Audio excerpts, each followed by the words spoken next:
Clarindi, buenas tardes, Hola. bienvenida. Mira, María Alba. María Alba Ventura está con nosotros. María Alba está criando en Estados Unidos. ¿Cómo es el tema de las escuelas en Estados Unidos? Tu hijo tiene 5 años, prácticamente recién cumplidos. ¿Cómo es? Bueno, lo que yo te decía, uno vive con el corazón en la boca, pidiendo todos los días. O sea, cuando lo que te comenté de lo que pasó el otro día en una escuela privada, yo, al tener mi hijo en una escuela privada, tenía como esa tranquilidad de decir, bueno, está protegido porque... Ahí no pasa. Exacto, lo que ha pasado hasta ahora ha sido en escuelas públicas.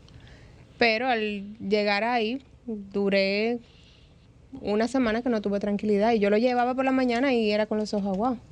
Pero entonces lo tengo que llevar. Entonces, eso, con el corazón en la boca todos los días. Y llega un momento en el que se te olvida porque te vas adaptando, pero cuando pasa de nuevo, vuelve el mismo ciclo. Exacto. ¿Y qué se habla con esos niños sobre esos temas? Nosotros hasta ahora no hemos tocado ese tema. Quizá es algo que hemos pensado que tenemos que pensar cómo abordarlo. Inclusive hemos pensado en buscar cierta ayuda de un profesional que nos ayuda cómo abordar un tema. ¿Cómo tú le dices a un niño de 5 años que quizá en su colegio va a llegar alguien disparando? Wow. Y para nosotros, el colegio ha mandado comunicados diciendo, nosotros tenemos un protocolo de active shooters, no sé qué. Cuando tú lees eso y tú piensas que tu hijo está ahí todos los días, tú dices, pero ¿cómo un niño de esa edad tú le explicas que se tiene que preparar para que pasen ese tipo de cosas? Es difícil. Clarinde, desde tu experiencia como formadora, déjanos saber en qué consiste tu rol dentro del sistema escolar. ¿Es el sistema escolar público o el sistema escolar público y privado? No, o sea, en el programa que yo trabajé era de impacto directo al sistema público. Hay algunas escuelas que tenían un trasfondo religioso, o sea, que eran religiosas, que tenían las dos modalidades y que también esas escuelas estaban dentro de los distritos, se impactaban. El rol era un rol de formadora acompañante. ¿Tú eres educadora? Sí. ¿Psicóloga? Bueno, yo soy psicóloga clínica y mi especialidad es en neuropsicología, inteligencias múltiples y mindfulness. Que obviamente, y soy, como yo siempre he dicho, soy maestra de vocación, aunque lo he ejercido durante muchísimo tiempo, porque puedo hacerlo a través de la maestría que tengo. Entonces, la parte de acompañar... ¿Tú te sabes tu exequatur de memoria? 70-23. Dilo otra vez, manita. ¿Tú te sabes tu exequatur de memoria? De memoria. 70-23. Sí, me lo ¿Te lo aprendiste ahora? Y ¿Te lo que ya aprendiste lo ahora? último que te falta es tatuártelo. 187-15. Ah, ¿viste? 187-15. Sí, no, yo el mío me lo sé de memoria por si acaso. Por favor. Ok. Cuéntame. Pero bueno, entonces. el rol era un programa precioso que tenía una institución donde tú hacías formación in situ. O sea, nosotros íbamos a las escuelas a formar docentes en la práctica a través del acompañamiento. Ok.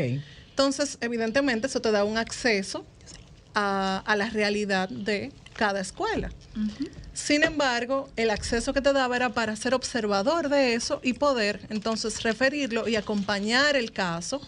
Tú podías acompañarlo, más no tomar decisiones, porque evidentemente no te correspondía, sino hacerlo a través de las líneas de comunicación necesarias o ya establecidas dentro del protocolo que hay en el ministerio, por ejemplo. Este trabajo, este acompañamiento, ¿te llevó por distintas partes del país Sí. para estar en distintos escenarios, en Sí. distintos distritos escolares? Sí.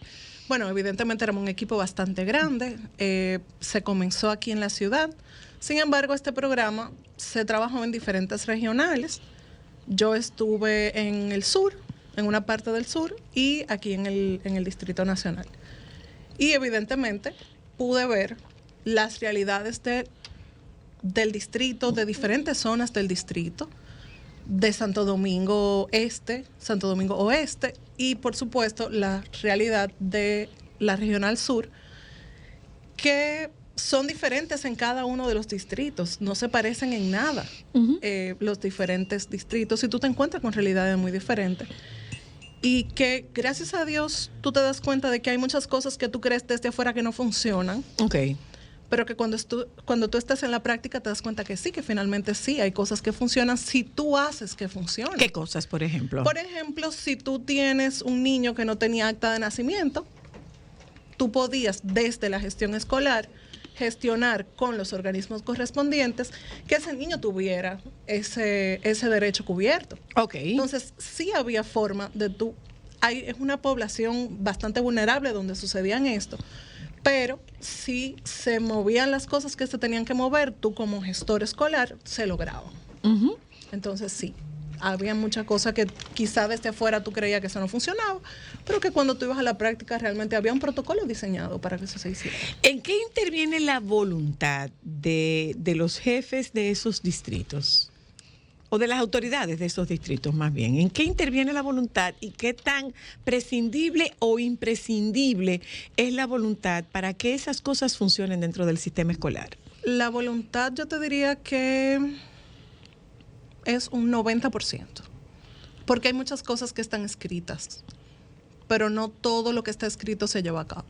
Entonces, la voluntad de que se lleve a cabo es también convertirte tú en lo que tú tengas que ser para poder hacer las cosas. Nosotros podemos hablar, yo lo he dicho en varias ocasiones, que yo estudiaba en escuela pública. Sí. O sea, yo estudiaba en la mañana en el colegio y en la tarde yo iba de oyente a la escuela pública. Y yo recuerdo la calidad de aquella escuela. Claro, entonces ciertamente, podríamos hablar de que evolucionamos o involucionamos. Mira, eso va a depender desde la óptica donde tú lo mires. ¿Por qué? Efectivamente sí hay situaciones muy particulares de cada centro. Hay muchas cosas que dependen mucho del centro, del distrito donde se encuentre. Hay muchas cosas que no están establecidas. También depende de las personas que trabajen en ese distrito, de las facilidades que se le den, pero también depende mucho de la voluntad que tenga, por ejemplo, un director de escuela. Sí es verdad que hay muchas carencias, hay muchas deficiencias en el sistema público, muchísimas, que me encantaría tener la oportunidad de sentarme con el ministro de Educación. Porque quizá hay muchas cosas que él no sabe que están pasando. Que las personas que trabajamos de una manera u otra desde afuera, con una mirada desde afuera, pudiéramos decirle que quizá lo que están dentro no pueden o no lo ven. ¿Y por qué los maestros no pueden decir eso si ellos lo están viendo, si no hay condiciones para eso? ¿Tener normalizado o por miedo? Mira, quizá porque no lo ven. A veces estar... Exacto, el formar parte hace que te curtas. A veces cuando tú estás dentro de una situación no puedes te verlo, permite no lo verlo. identificas. No te permite verlo.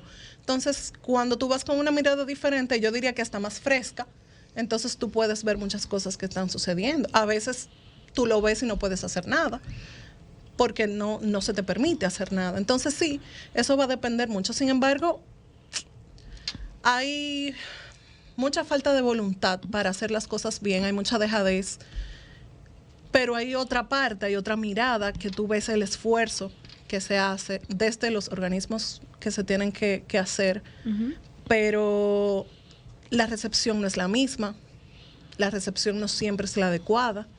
O sea, yo te puedo llevar esta taza de café, pero si tú no agarras la taza de café y te la bebes, tú no te lo vas a tomar. No te lo puedes tomar. Entonces, también hay que ver hasta dónde, o sea, medir hasta dónde es la responsabilidad de los organismos y hasta dónde es realmente la parte que te corresponde a ti como profesional. El Ministerio de Educación publica un estudio que tiene unas cifras alarmantes. Sí. Realmente tiene unas cifras alarmantes.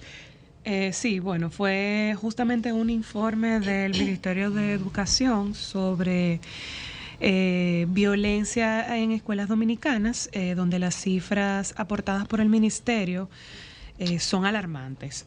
Precisamente estoy buscando... Lo que pasa es que nosotros nos hemos quedado durante un tiempo muy enfocados en el tema del embarazo en adolescentes y en la calidad de la educación y el lugar que nosotros tenemos en el informe PISA.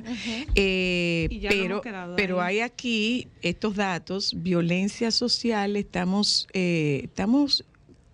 compartiendo con ustedes esta publicación que hace el diario Hoy, de la fecha 10 de mayo de 2023. 25 cifras alarmantes del informe del MINER sobre violencia en escuelas dominicanas. Reitero, nosotros teníamos el interés de hacer este programa mucho antes de que se hiciera público este estudio, y de hecho tampoco sabíamos que este estudio se estaba haciendo. Dice aquí que el informe levantado por la Dirección de Orientación y Psicología del MINER revela además datos de situaciones asociadas al uso de bebidas alcohólicas, marihuana, drogas, cigarrillos electrónicos, abuso infantil, prostitución, trata de personas, entre otros. La cantidad de estudiantes embarazadas, 1.422. Cantidad de estudiantes embarazadas fruto de violación, 113. Cantidad de estudiantes embarazadas fruto de incesto, 30. Cantidad de estudiantes en uniones tempranas, 4.059. Cantidad de estudiantes que son madres, 3.697. Cantidad de estudiantes que son padres, 1.440. Cantidad de hechos de violencia entre estudiantes, violencia física, verbal o psicológica dentro o fuera del centro. Y ahí, para que hagamos una parte sobre lo que ocurre fuera del centro. Cantidad de hechos de violencia entre estudiantes, 24.686.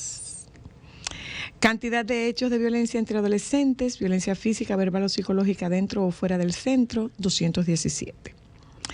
Cantidad de hechos de violencia entre docentes y familias, violencia física, verbal o psicológica dentro o fuera del centro, 396. Cantidad de situaciones de maltrato físico al mobiliario institucional y o planta física realizado por estudiantes del centro, 2.380. Cantidad de situaciones evidenciadas de robo dentro del plantel educativo de parte de los estudiantes del centro, 1.251. Cantidad de situaciones de acoso y o abuso sexual en la escuela, 399. Cantidad de situaciones de ciberbullying y redes sociales reportados, 1.011. Cantidad de estudiantes con necesidades de apoyo para una estima equilibrada, ser consciente de su valía, ser consciente de sus capacidades, enfrentarse a los inconvenientes de forma resolutiva, 18.428. Cantidad de estudiantes con ideas suicidas reportados. La ideación suicida, entre paréntesis, son los pensamientos acerca de la voluntad de quitarse la vida con o sin planificación o método, 865. Cantidad de estudiantes que se infligen autolesiones. La violencia autoinfligida se define como cualquier cosa que una persona haga intencionalmente que pueda causarle lesiones, 11.130. Cantidad de estudiantes con intento suicida, 366. Cantidad de situaciones asociadas al consumo de alcohol atendidas, 393. Cantidad de situaciones asociadas al trabajo infantil atendidas. Trabajo infantil suele definirse como todo trabajo que priva a los niños de su niñez, su potencial y su dignidad y que es perjudicial para su desarrollo físico y psicológico, 1.280. Cantidad de situaciones asociadas al consumo de sustancias controladas, consumo de sustancias como el alcohol, la marihuana, el tabaco y otras drogas, 392. Cantidad de situaciones evidenciadas por los estudiantes de uso de cigarrillos electrónicos u otros dispositivos usados para estos fines, 2.878.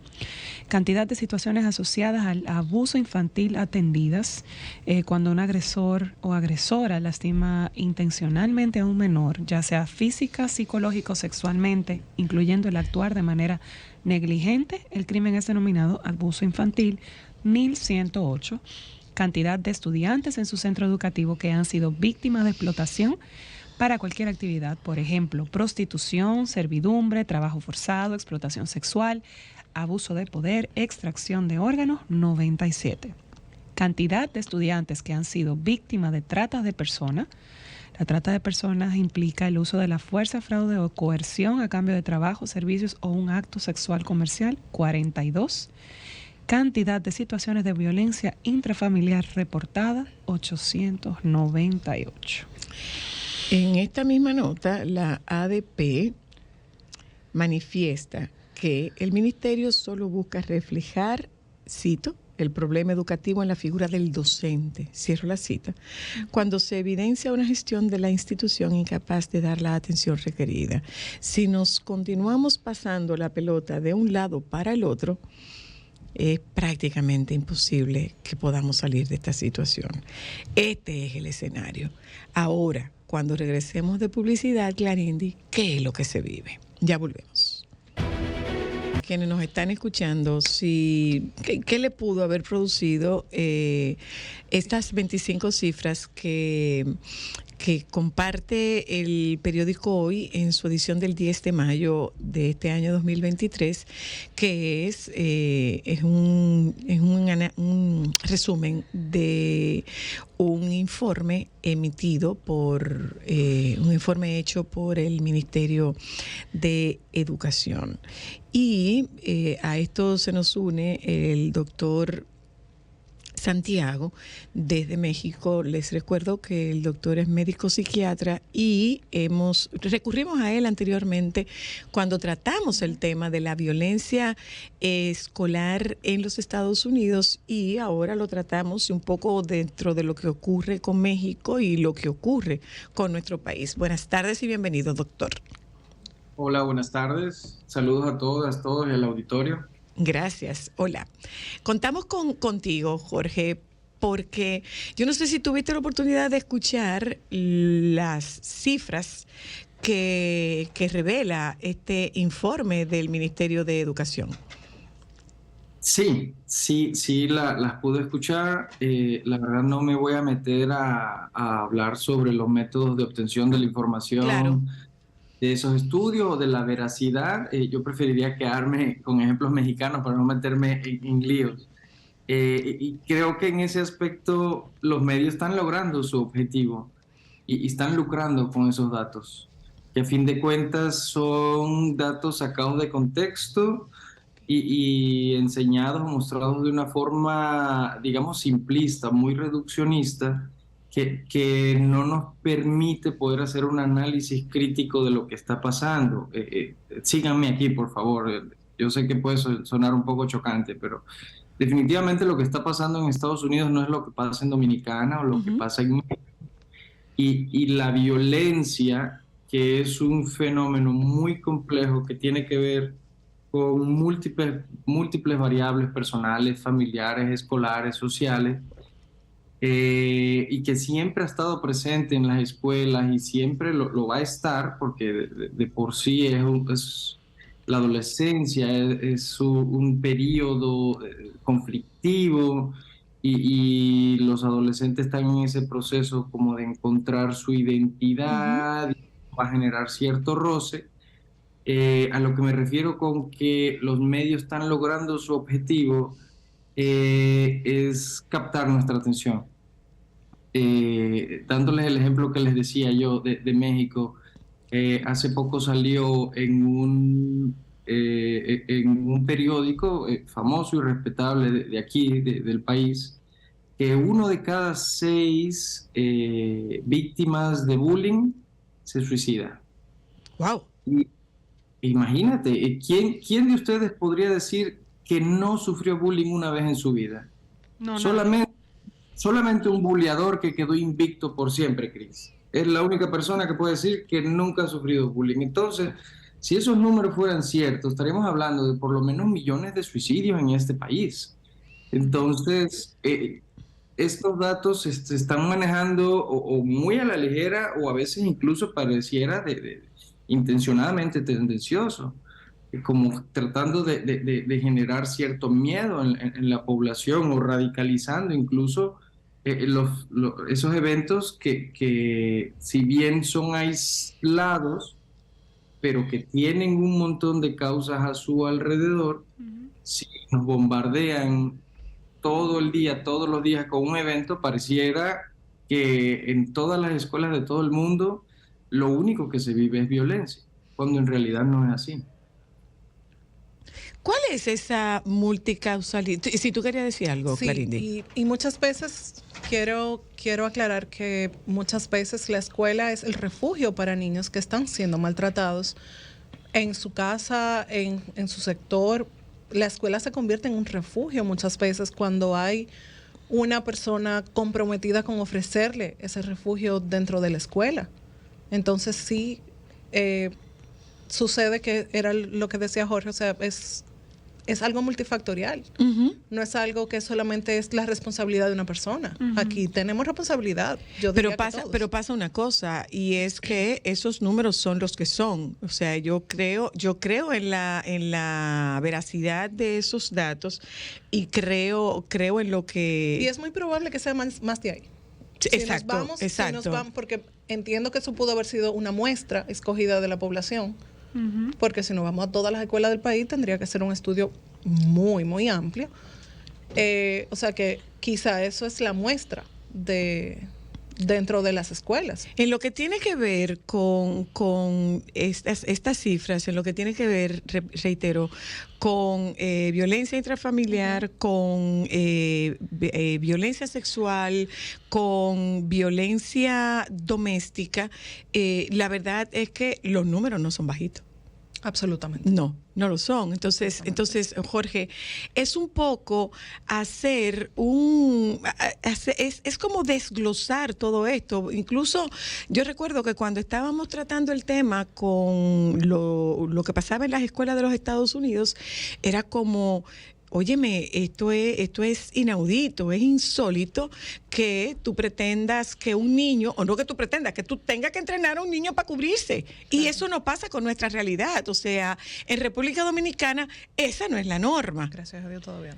Y yo tenía una pregunta que considero que es importante, doctor, ver cómo nosotros podemos desglosar este proceso de cómo se instala la violencia en las escuelas, desde dónde llega, desde dónde parte, para nosotros poder entender un poco. O sea, un estudiante se hace violento en la escuela, un estudiante llega violento a la escuela, un estudiante es irrespetuoso y agrede al maestro en la escuela. O sea, ¿de dónde aprenden los jóvenes y los niños y hasta los mismos maestros este lenguaje violento que nosotros estamos viviendo? Ok. Bueno, como tal, la violencia no es un problema, sino un síntoma. Como una fiebre.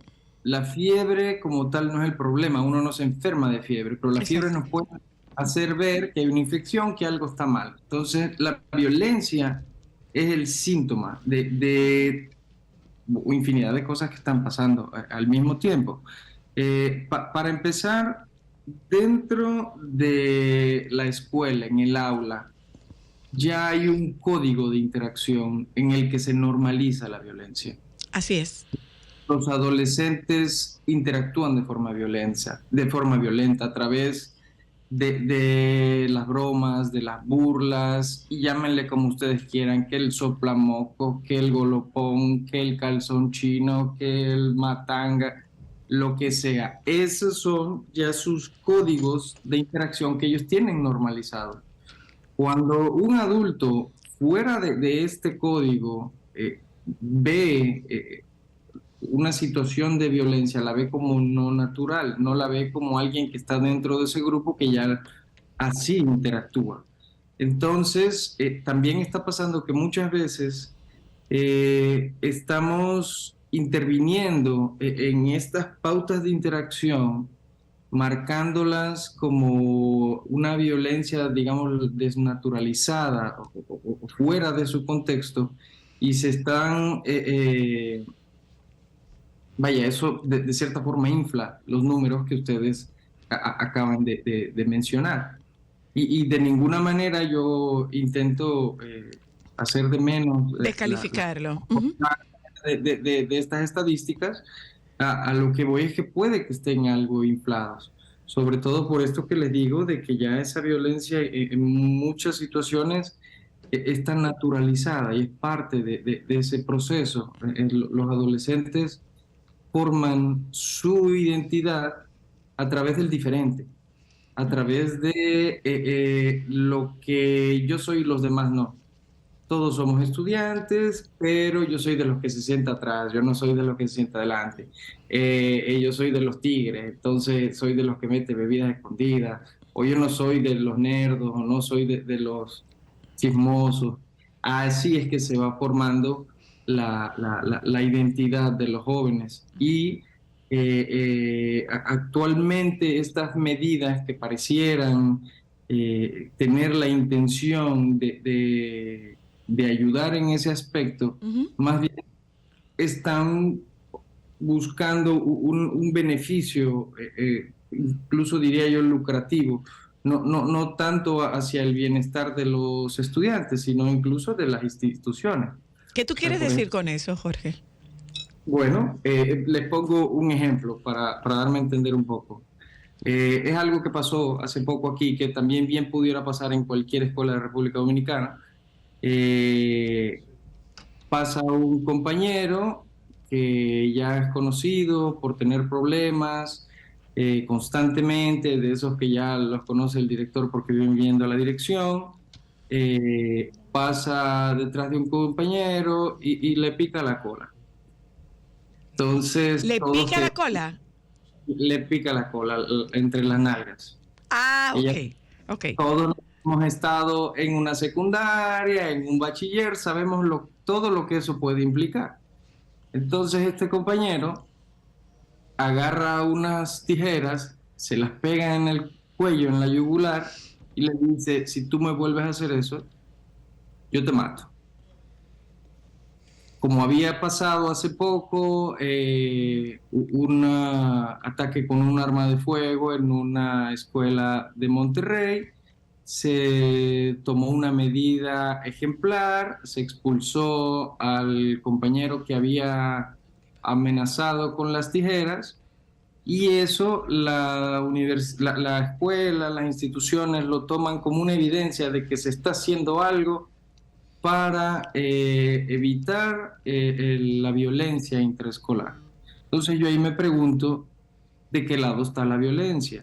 De ninguna manera defiendo a la amenaza de muerte, claro que eso es violencia y se tiene que hacer algo al respecto, pero ahí ya se nos quitó la posibilidad de un análisis crítico de esa situación.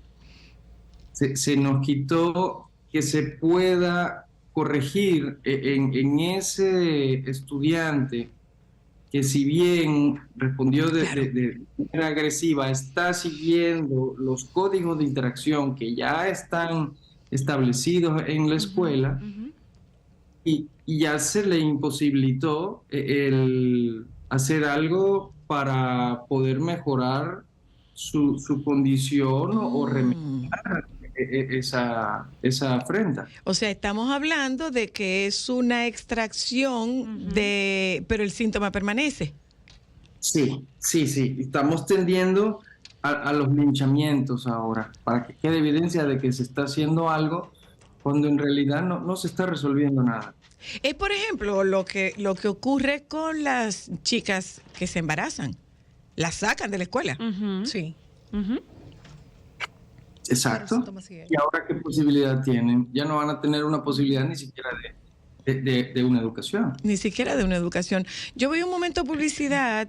Tú tenías algo que aportar, Clarindi. Bueno, y sacan a las chicas que están embarazadas escudados en que es un mal ejemplo, pero entonces, ¿cuál es el mal ejemplo qué se está haciendo para que eso no siga sucediendo. Y muchas veces eso pasa con consentimiento de los padres. Pero también cuál es la idoneidad de quien se supone es la figura de autoridad dentro del recinto escolar. Claro. Ya, vamos a publicidad, ya volvemos. Poner un dedo en la llaga, porque es tanto lo que se habla de que la forma más expedita de adelantar como sociedad es a través de la educación. Y nosotros esta tarde estamos haciendo una revisión de unos datos que publica el Ministerio de Educación, y la verdad es que son cifras alarmantes. Como dice el doctor Santiago, son cifras que se analizan de una forma simplista, y en eso yo coincido con lo que ustedes están planteando y compro el discurso que ustedes están dando. Por esa razón, como especialistas, están ustedes acompañándonos en esta tarde. Y decíamos que, bueno, es multifactorial. Este resultado es multifactorial. Y dentro de esa multiplicidad de factores, sin lugar a dudas que la cultura tiene una incidencia y no solamente... No es la ley, pero es la costumbre. Y como costumbre, pues normalizamos las cosas que van ocurriendo. Por ejemplo, que te embarace a los 12 años. Claro. Tú contabas de una historia de una niña que tú echabas en falta, Clarindy. Claro. Yo en un acompañamiento regular que hacía en una escuela, pregunto, porque esa niña tiene 2 semanas que faltaba al centro. Efectivamente, cuando buscamos, se hizo visita domiciliaria, se cumplió con lo que se tenía que cumplir. Efectivamente, la niña se había casado. ¿Cómo que la niña se había casado? Se había casado, o sea, sí, se había casado. ¿Con 12 años? Claro que sí, se había casado y que se había mudado con su pareja, y su pareja no quería que ella fuera a la escuela y ella lo aceptó y punto, y se acabó. Año escolar a mitad. Entonces, esas son cosas que muchas veces se cree que no sucede en nuestro país. Que no. Eso sucede y sucede día tras día. Eso no es algo aislado. Cuando yo investigué en la comunidad, es algo que sucede. Es algo, digamos que natural, pero porque sea natural no quiere decir que deje de ser violencia. Claro. Claro. Y que sea normal. Claro. O sea, porque se haya normalizado, porque de acuerdo a la definición de norma es todo lo que sea como común. Porque sea común no quiere decir que esté bien, porque sea común no quiere decir que no sea violencia, sí lo es. ¿Y de qué manera? Porque qué posibilidades puede tener esa niña que ya es vulnerable, se vulnerabiliza muchísimo más. Ahora, una cosa, Clarindy, tú en tu participación en estos distintos distritos escolares, en estas distintas escuelas, ¿hay algún... más allá de la policía escolar, ¿hay algún sistema de prevención de violencia y de detección de violencia en las escuelas? Se supone que el Departamento de Orientación y Psicología de los centros educativos tiene, digamos que, un alcance regular para poder detectar esto. Y de ahí parte en algunos centros la escuela para padres, en algunos, no en todos, y en los que están funcionando, o bueno, se quiere hacer funcionar, no en todos funciona porque regularmente no van, por miles de razones. Pero hay algunas escuelas que sí le funcionan. O sea, aquí no podemos hablar de en términos generales, porque cada escuela o cada sector tiene su propia realidad. Digamos que lo excepcional es que funcione. Entonces, a partir de lo que tú dices, perdóname, a partir de lo que tú dices, lo excepcional es que funcione. Buenas tardes, aló. Se fue. Hola, buenas tardes. Buenas tardes, Zoila. Hola, profe, le escucho. Ay, pero Dios mío, qué gratificante escucharlo a usted hablar de eso, porque la situación es, mira, muy calamitosa. Por ejemplo, yo trabajo en una zona muy vulnerable de la zona oriental. Yo fungía como directora, pero ahora me mandaron un director. Pero en mi escuela una vez un joven le dio una puñalada a otro. Pero yo me pregunto, si ellos sabían lo que estaba pasando, nunca me mandaron a mí un orientador, porque mi escuela no tiene orientador, ni un psicólogo. ¿Tú te imaginas la situación que yo pasé en ese momento con ese muchacho botando sangre y ese otro huyendo? Ay, Dios mío, Señor. Dios. Era parte de lo que comentábamos fuera del aire. O sea, no todo es voluntad. También hay cosas que hay que reajustar a nivel digamos que de organismos. Pero, ok, las autoridades manifiestan que no pueden controlar el uso de vapes en las escuelas. Sí lo pueden controlar. Que no lo pueden controlar. Se supone que ahora están prohibidos, pero ahora vamos a ver de qué manera tú vas a lograr que no entre. Entonces es eso que planteaba el doctor Santiago. Es que no se trata de intentar extirpar el mal porque el síntoma permanece. Porque no es un asunto de que no entre al centro, es un asunto de que no tengan acceso a él. Te escucho, Jorge. En cuanto a la situación de los vapes, las medidas que se están tomando van hacia el lado del control. El poder no solo oprime, sino que también normaliza. Quien tiene la posición de poder, que bien pudiera ser el profesor en el aula, tiene esa capacidad no solo de oprimir a quien esté a su cargo, sino de normalizar. O sea, hacer ver como naturales situaciones que en otro contexto no son naturales. Con estas medidas yo no sé allá si estén revisando mochilas. Aquí en México se hace revisión de mochilas al entrar a las escuelas. Claro que no. Claro aquí no hay ni siquiera un organismo de detención o de cateo. Se supone, nosotros se supone que tenemos una policía escolar. Lo que desconozco es cuál es la función de la policía escolar y cuál es el alcance de esa policía escolar y si efectivamente esa policía escolar trabaja más allá de parar el tránsito para que los niños crucen, no sé. De verdad que no lo sé, porque este informe hablaba de dentro y fuera de la escuela, o sea, cuando un muchacho está en horario escolar, todavía está bajo la sombrilla de responsabilidad de la escuela. Claro. Aunque no esté en el recinto. Sí, entonces en estas medidas, siguiendo esa idea, como la revisión de las mochilas, y tratando de buscar como este control total y autoritario en adolescentes que por naturaleza van a tener problemas con la autoridad y van a llevar a área porque así es la adolescencia y así es formando su identidad. Lo que su rol primario es oponerse. Exacto. Claro, esa es su finalidad. Bueno, no su finalidad, su función prácticamente. Es su rol primario, oponerse. Lo que está haciendo es incapacitarlos. Se está aboliendo el análisis crítico de la situación, se le está impidiendo estricta y arbitrariamente un montón de situaciones que no digo que no se les deba impedir o que deban fumar cuanto ellos quieran, pero a lo que me estoy refiriendo yo es qué tanta utilidad están teniendo estas acciones que se están tomando, si lo que a lo que están llevando es a una infantilización, a que ya no puedan hacer uso de su criterio. Y eso nos está llevando a algo que se está viendo mucho actualmente y que yo he escuchado mucho que dicen es que estas generaciones nuevas y estos nuevos adolescentes insensibles, poco empáticos, y es a la victimización manipulatoria.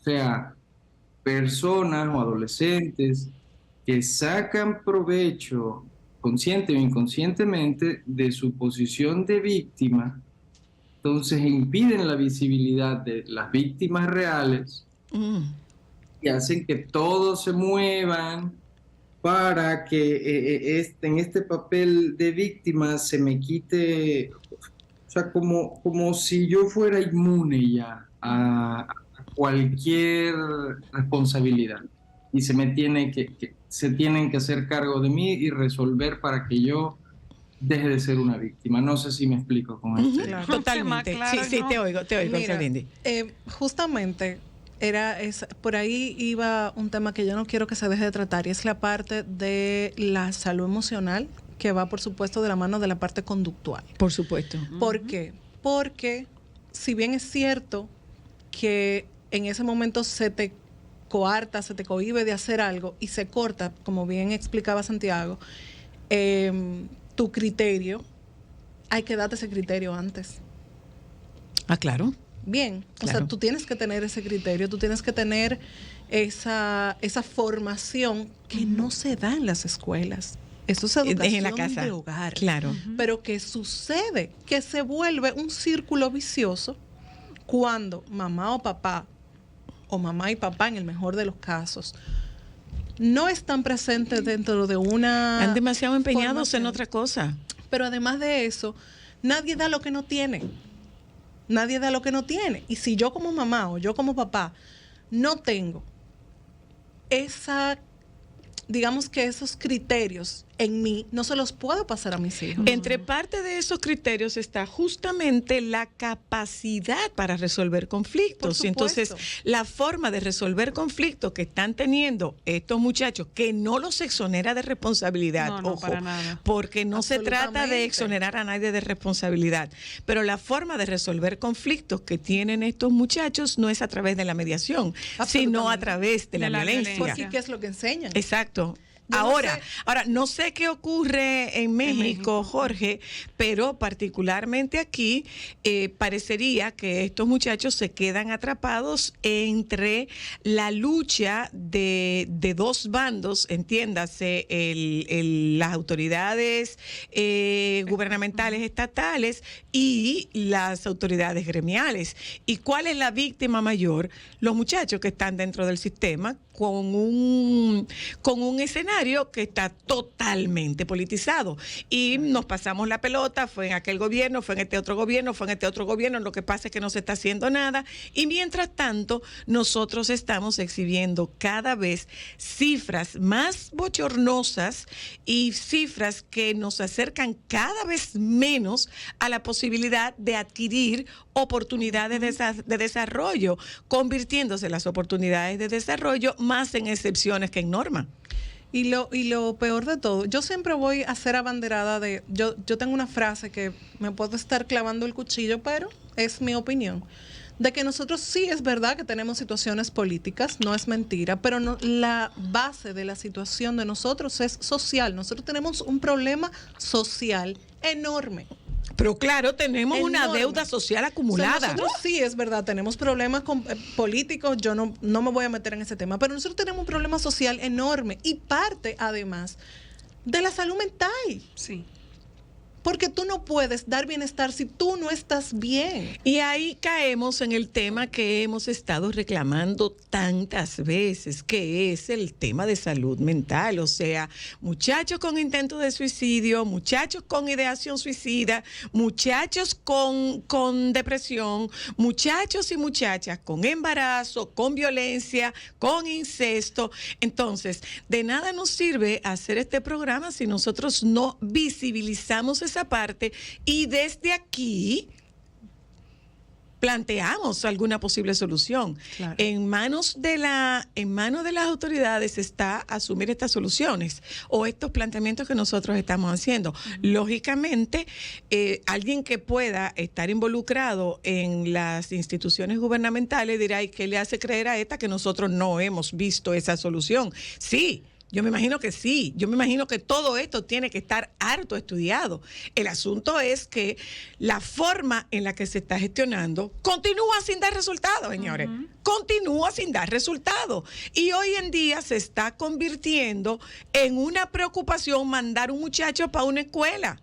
Sí. Cuando, como tú decías, Clarindi, antes...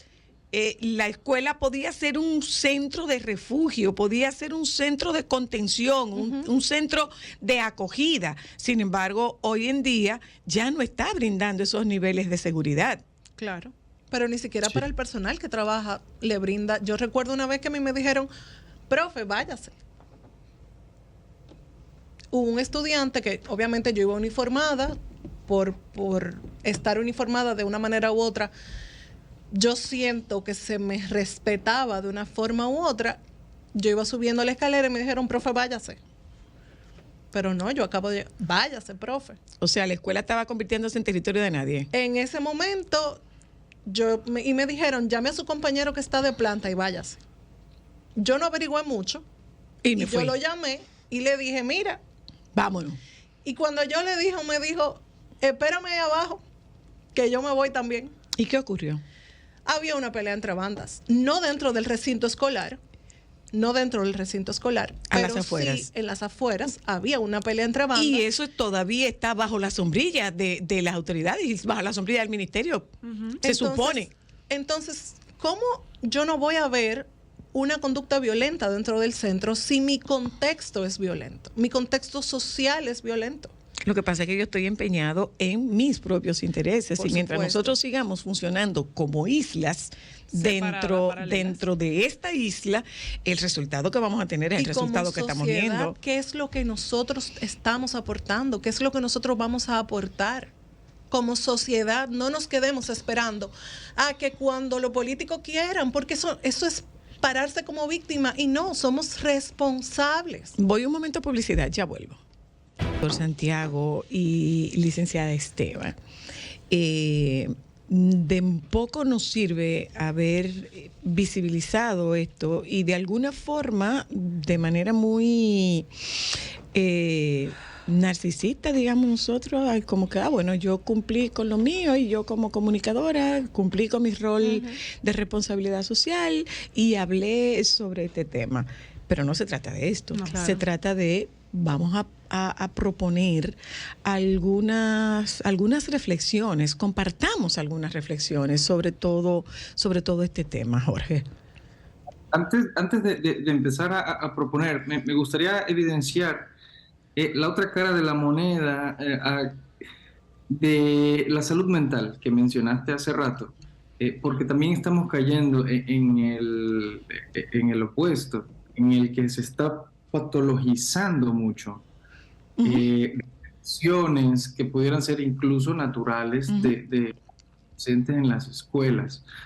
Y volvemos a lo mismo, que es en estarse pasando la bolita de que los profesores dicen que la culpa es de los papás, los dicen que son de los profesores, los papás le quitan la autoridad a los profesores, entonces los profesores ya no pueden o no tienen ahí qué hacer para poder controlar o poner límites. También los papás se desautorizan a sí mismos y hay quienes dicen que son los Nintendos, que las narcoseries, que le echan la culpa a todo. Y entonces se quedan con la intención de que hay evidencia, de ok, ya tenemos a tantos en la consulta, en asesoría, tenemos tantos con psicología, cuando no se puede tomar tan a la ligera. Y la consulta de psicología es muy valiosa, muy importante, tiene su utilidad específica también. En caer en esta patologización, lo que se está acentuando es el aislamiento, la victimización, incluso el estigma en estos adolescentes, sí. En vez de bueno, ya pasando a las propuestas, en vez de tomar amor y límites, que es lo que yo diría que es la solución, que sea el diálogo. Si la escuela es un lugar donde debe reinar la democracia, que se imparta y que se alimente y se estimule el diálogo y el análisis crítico, para que entonces podamos comprender mejor la parte que todos tenemos y la responsabilidad que todos tenemos en esta situación. Así es, Clarindy. Un régimen de consecuencia adecuado. Una conducta que no se corrige está condenada a repetirse. Así es. Entonces, un régimen de consecuencia junto a un diálogo reflexivo de qué pasó, te hace crear conciencia de cómo actuar frente a una situación determinada, y eso evidentemente se va a ir evidenciando conforme el tiempo va pasando, generación tras generación. Entonces, eso, que las escuelas se conviertan en una escuela para los padres, porque nadie nace saber cómo criar.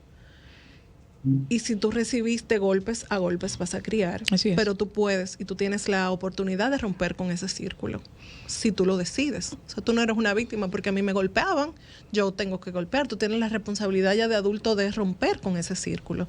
Entonces, si las escuelas pudieran, de una manera u otra, atender a esas necesidades que son bastante evidentes dentro de los centros educativos, pudiéramos dejar de victimizar y pararnos responsables ante las situaciones, teniendo en cuenta que la responsabilidad es la habilidad de responder de manera adecuada ante una circunstancia. Ante una situación X, claro. Y mira, es válida, es válido el símil, es válida la analogía.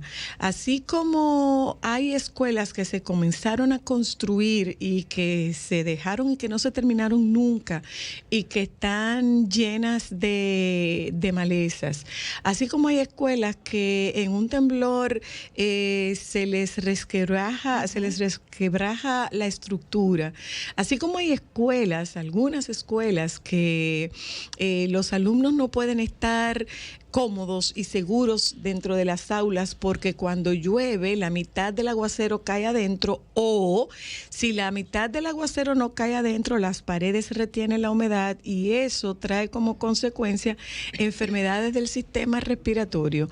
Así como hay todas estas evidencias, hay igual evidencia de las necesidades de la revisión de lo que está pasando con la parte no estructural física del sistema educativo, pero sí con la parte estructural, emocional, ese régimen de consecuencias que no es solamente para el estudiante, es un régimen de consecuencias que también tiene validez para la negligencia de muchas autoridades y la negligencia de muchos miembros del gremio de la educación de nuestro país, porque son negligentes, porque son violentos, porque pueden llegar a ser abusivos desde el punto de vista de no dar clases, porque regresando de Semana Santa la ADP convoca a una reunión de profesores y le quita esas horas de clases a esos alumnos que no se las van a compensar nunca y que el Estado